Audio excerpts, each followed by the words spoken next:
Ions. Ions क्या है? कोई एटम है, जैसे सपोज सोडियम हमने लिया, and if it loses one electron,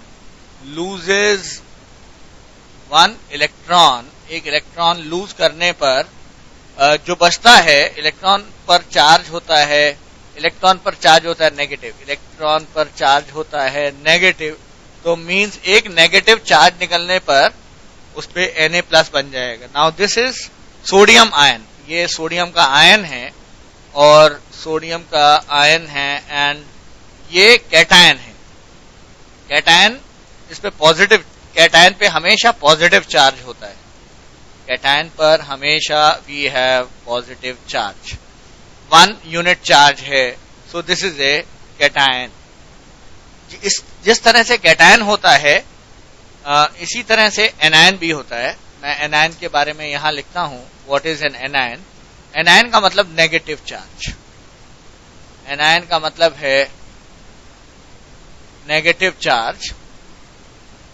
negative charge का मतलब ये हो गया कि जैसे फॉर एग्जाम्पल मैं एक क्लोरीन का एटम लूं, ये न्यूट्रल है, ये अगर इलेक्ट्रॉन इस एक्सेप्ट कर ले, गेन कर ले, if this neutral atom gains electron, we get chloride ion, ठीक है। तो ये क्या है? ये एनायन है, ये एक एनायन है, this is an anion. Anion पे हमेशा नेगेटिव चार्ज होता है, कैटायन पे हमेशा पॉजिटिव चार्ज होता है। जितने इलेक्ट्रॉन एक न्यूट्रल एटम लूज करता है, एक इलेक्ट्रॉन लूज करेगा, एक पॉजिटिव है। मान लीजिए मैं एक और एग्जांपल लूं, मैग्नीशियम, अगर मान लीजिए ये 2 इलेक्ट्रॉन लूज करता है, तो हमारे को Mg2+, जितने इलेक्ट्रॉन लूज करेगा उतना पॉजिटिव चार्ज, जितने इलेक्ट्रॉन गेन करेगा उतना नेगेटिव चार्ज। और एग्जांपल लेके समझते हैं, जैसे मैग्नीशियम ने 2 इलेक्ट्रॉन लूज किए, तो उस पे 2 पॉजिटिव, जितने इलेक्ट्रॉन लूज करेगा। मान लीजिए एक और मैं आप लोगों के लिए एग्जांपल लूं, जैसे एल्यूमिनियम सपोज 3 इलेक्ट्रॉन लूज करता है और ये बनाएगा Al3+।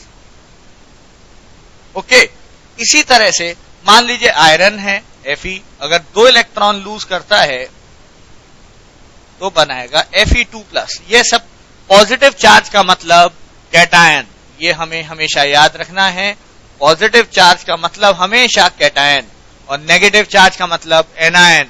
अब एक और एग्जांपल लेते हैं, मान लीजिए ऑक्सीजन ने 2 इलेक्ट्रॉन एक्सेप्ट किए, तो 2 इलेक्ट्रॉन एक्सेप्ट ऐड होने पर 2 नेगेटिव चार्ज, ये क्या बन गया? एनायन, ऑक्सीजन का एनायन बन गया। मान लीजिए आपने नाइट्रोजन लिया, नाइट्रोजन ने 3 इलेक्ट्रॉन एक्सेप्ट किए, तो ये बन जाएगा M3-। सो ये हमने देखे कैटायन और एनायन। यहां एक चीज और मैं आप लोगों को बतानी चाहूंगा, जैसे फॉर एग्जाम्पल हमने सोडियम, ये न्यूट्रल एटम है, ये एक न्यूट्रल एटम है, और एक है हमारे पास सोडियम आयन, ये कैटायन है। ये आयन है या स्पेसिफिकली बोले तो कैटायन है। इन दोनों की प्रॉपर्टीज डिफरेंट होंगी, properties will be different, okay. अभी तक हमने जितने भी देखे हैं वो सिंगल एटम के, एक एटम का आयन बनते हुए देखा है। अब हम देखते हैं एक से ज्यादा एटम हैं, तो क्या उनके भी आयन्स बन सकते हैं? उनको हम देखते हैं। इसको हम बोलते हैं poly atomic ion, we call it as poly atomic ion. जैसे फॉर एग्जाम्पल मैं कुछ एग्जाम्पल्स आपके सामने लिखता हूं, जैसे सल्फेट का आयन, एनायन, इसको कहते हैं सल्फेट।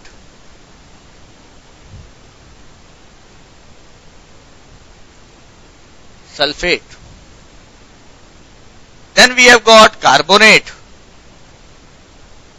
ये एनायन है, this is known as carbonate. फिर अमोनियम, अमोनियम,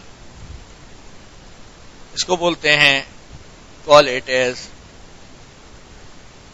अमोनियम। ये हो गया मेरे प्यारे बच्चों, ये अमोनियम है, तो ये पॉलीएटॉमिक में आता है। इसके अलावा मैं कुछ और एग्जाम्पल इसके लिख देता हूं आपके लिए। नाइट्रेट, इसको कहते हैं नाइट्रेट, ये भी एनायन है। नेगेटिव का मतलब एनायन, पॉजिटिव का मतलब कैटायन। आइए और सीखते हैं हम कार्बोनेट हो गया, सल्फेट हो गया, नाइट्रेट हो गया, अमोनियम हो गया, ये कहलाते हैं बहुत सारे एटम्स के आयन, मतलब पॉली एटॉमिक आयन, राइट। जैसे कुछ और भी मैं आपको एग्जांपल बताता हूं। Fe2+ का मतलब होता है फेरस, और Fe3+ का मतलब होता है फेरिक। Cu2+ कहलाता है क्यूप्रिक, और ये कहलाता है, this is known as cuprous.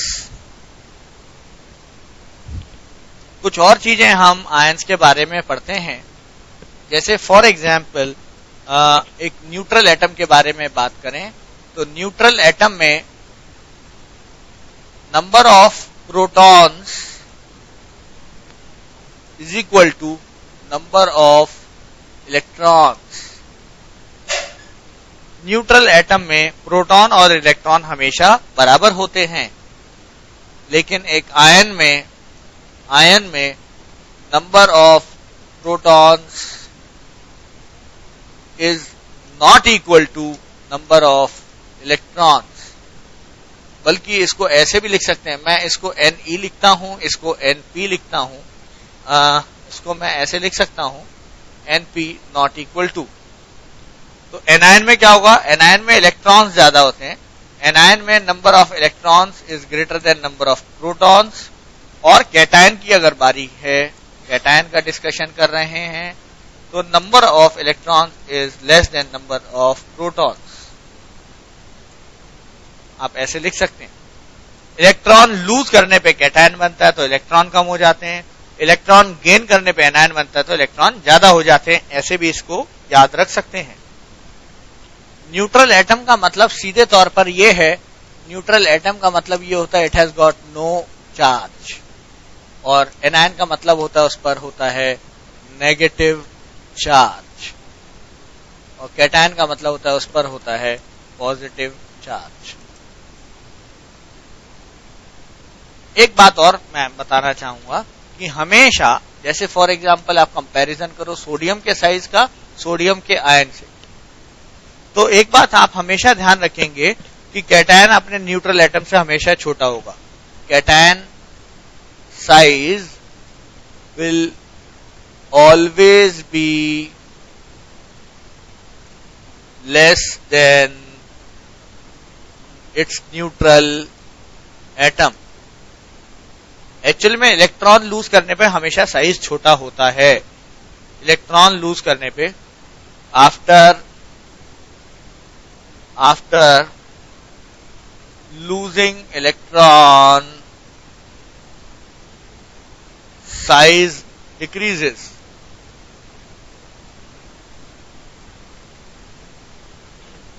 अब हम एक चीज और सीखते हैं। जैसे हमने देखा कि कैटायन हमेशा छोटा होगा अपने न्यूट्रल एटम से। क्यों होगा? क्योंकि जब भी इलेक्ट्रॉन लूज करता है कोई भी न्यूट्रल एटम, उसका साइज छोटा हो जाता है, ठीक है। और एनायन के लेके बिल्कुल उल्टा होता है। क्या होता है वो भी हम नोट कर लेते हैं। मान लीजिए क्लोराइड आयन है और क्लोरीन है, ठीक है, तो इसका मतलब जो इसका रेडियस अगर कंपैरिजन करें तो क्लोराइड आयन का बड़ा होगा। इलेक्ट्रॉन गेन करने के बाद, after gaining electron, size increases, means always anion will be greater than anion size, always anion size will be greater than its neutral atom. Its neutral atom okay, please note down this. Now let us learn कि अब हम सीखते हैं कि आयनिक का compound कैसे बनता है. How ionic compound is formed. Right? Now let us learn this. अब हम सीखते हैं तो कैसे बनता है. देखिए सबसे पहले क्या होता है, सोडियम अपने में से इलेक्ट्रॉन लूज करता है, कैटायन बनाता है. इस तरीके से ये बनाया, ठीक है, ये कहलाएगा सोडियम आयन या कैटायन, कुछ भी कह लीजिए. क्लोरीन ने इलेक्ट्रॉन एक्सेप्ट किया, क्लोरीन ने, और क्या बना दिया, क्लोराइड आयन. ये कहलाएगा एनायन. देखिए पॉजिटिव, ये क्या है, ये एक कैटायन है, ठीक है, और ये है एनायन. अब अगर ये दोनों आपस में मिलते हैं तो आप देखिए Na के पास कौन सा चार्ज है, पॉजिटिव, क्लोरीन पे कौन सा है, नेगेटिव. तो इनमें आपस में होगा अट्रैक्शन. पॉजिटिव और नेगेटिव हमेशा आपस में अट्रैक्ट करते हैं. तो कैटायन एनायन के साथ मिलके आपस में बनेंगे और ये बन जाएगा, हमारे सामने बन जाएगा NaCl. ये बन जाएगा NaCl. कुछ लोग इसको Na+Cl- लिखते हैं, कुछ लोग इसको लिखते हैं Na+Cl-, और कुछ लोग सिंपल NaCl भी लिख देते हैं. राइट, इस तरह से भी लिख देते हैं और ये बन गया हमारा ionic compound. This is how ionic compound सिर्फ अट्रैक्शन से बन जाता है. कैटायन एनायन को अट्रैक्ट करता है and we get ionic compound. So this is formation of ionic compound. Now let us learn how to calculate molecular mass. सबसे पहले हम H2O का और CO2 का निकालना सीखेंगे. इसमें क्या होता है, देखिए हाइड्रोजन कितने हैं, 2 हाइड्रोजन हैं. तो देखिए 2 हाइड्रोजन है, एक हाइड्रोजन का मास होता है 1, एक ऑक्सीजन का होता है 16, मास है 16. नंबर 8 होता है, मास होता है 16. तो टोटल हो गया 18. सो 18 इसकी यूनिट होती है AMU या U. 18U is the molecular mass of water. Now so similarly calculate for CO2 के लिए भी कैलकुलेट कीजिए. CO2 का कैलकुलेट करने के बाद NaCl का कैलकुलेट करेंगे, NaCl का कैलकुलेट करने के बाद Al2O3 का कैलकुलेट करेंगे, और Al2O3 का कैलकुलेट करने के बाद कैलकुलेट करेंगे फॉर Na2SO4 10H2O का. इन सबका मॉलिक्यूलर मास कैलकुलेट करना है. आइए देखते हैं. कार्बन का होता है 12, एक ऑक्सीजन का होता है 16, 2 ऑक्सीजन है, तो हाँ, तो टोटल हो जाएगा 12 + 32 = 44 AMU या U. ओके, और देखिए NaCl में सोडियम का होता है 35.5, क्लोरीन का 35.5 होता है और सोडियम का होता है 23. आप ऐड कर दें तो ये आ जाएगा 58.5. इसी तरह से Al2O3 का कैलकुलेट करेंगे. एल्यूमिनियम का होता है 27 × 2 + 16 × 3. तो दैट इज 48 प्लस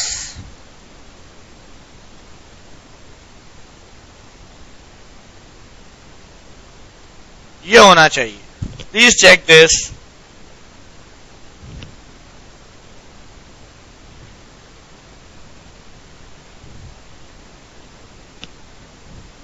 अब इसको कैलकुलेट कर लेते हैं. यहां देखिए 23 × 2 + 32 + 16 × 4 + 18 × 10. 18 क्यों, ये 10 ये और 18 H2O का होता है. अभी हमने कैलकुलेट किया था, आपके सामने ये रहा. आप इस सारे को टोटल कर लीजिए और टोटल करने के बाद आएगा ये 332U. आइए कुछ और क्वेश्चंस ट्राई करते हैं. अब आप करेंगे और फॉर्मूला मास कैलकुलेट करेंगे K2Cr2O7 का.